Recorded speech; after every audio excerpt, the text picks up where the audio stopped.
अपनी भविष्य भी नहीं होने बच्चों की बने जो कल के पौधे हैं हमारे उखड़ते जा रहे।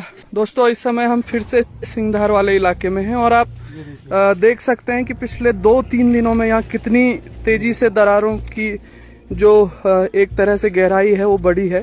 पूरा एक इतना बड़ा जो ये डंडा आप देख सकते हैं करीब 6 फीट से ऊपर है।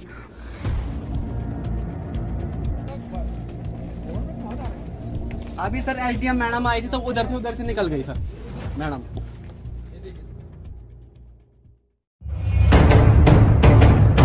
उत्तराखंड के जोशीमठ में जमीन धंसने की घटनाओं से लोगों में दहशत फैल गई।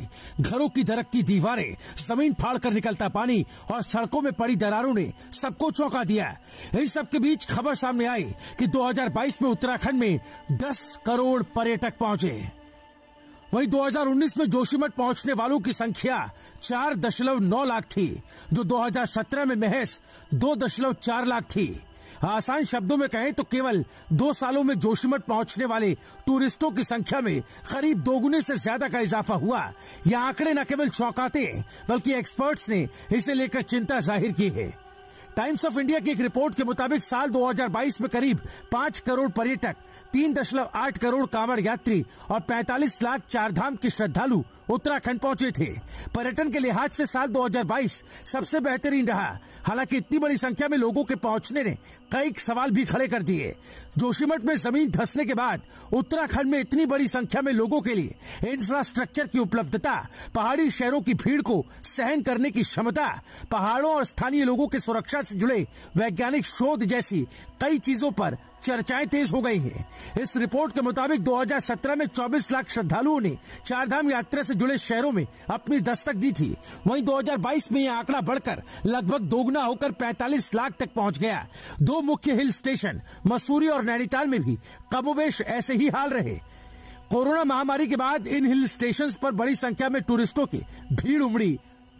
रिपोर्ट के मुताबिक एक एक्सपर्ट ने कहा कि हमें जोशीमठ के एक्सपीरियंस से सीखने की जरूरत है। पहाड़ी शहरों का एक वैज्ञानिक शोध होना चाहिए। हमें उनकी पर्यटकों और स्थानीय निवासियों के हिसाब से भीड़ को सहन करने की क्षमता के बारे में जानकारी निकालने की जरूरत है। 1976 में जोशीमठ में कुछ हजार लोग रहते थे, लेकिन माइग्रेशन की वजह से संख्या अब 25,000 हो गई है। हर शहर की एक क्षमता है और हमें इसे दिमाग में रखना होगा। एक्सपर्ट्स ने कहा कि अथॉरिटीज की ओर से तमाम रिपोर्ट्स को नजरअंदाज किए जाने से जोशीमठ की घटना चौंकाती नहीं है। यह मामला 1976 में ही उठाया गया था, लेकिन किसी ने इस पर ध्यान नहीं दिया। जोशीमठ के नीचे एक नदी बह रही है, लेकिन किसी को इससे फर्क नहीं पड़ा और विकास को गति दी जाती रही। हमें पर्यावरण और अपने बच्चों के भविष्य के लिए और गंभीर होना होगा। एक्सपर्ट्स ने कहा कि 1000 मीटर से ज्यादा के निर्माण कार्य को शोध होने के बाद ही स्वीकार किया जाना चाहिए। इस रिपोर्ट के मुताबिक एक्सपर्ट अनूप नौटियाल ने कहा कि अगर हम अभी सतर्क नहीं हुए तो ये चौंकाने वाली बात न होगी कि जोशीमठ एक शुरुआत भर है। उन्होंने कहा कि उत्तराखंड में जोशीमठ जैसी कई घटना होने का इंतजार कर रही है और ये कुछ दिनों, हफ्तों, महीनों या सालों में हो सकता है। हमें स्थिति को संभालने की जरूरत है। ब्यूरो रिपोर्ट, रायशुमारी। अपनी भविष्य भी नहीं होने बच्चों की बने जो कल के पौधे हैं हमारे उखड़ते जा रहे।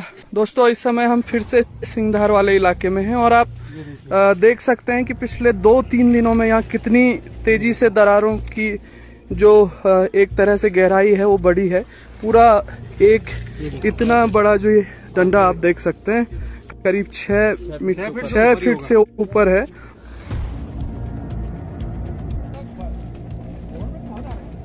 अभी सर एसडीएम मैडम आई थी तो उधर से निकल गई सर मैडम।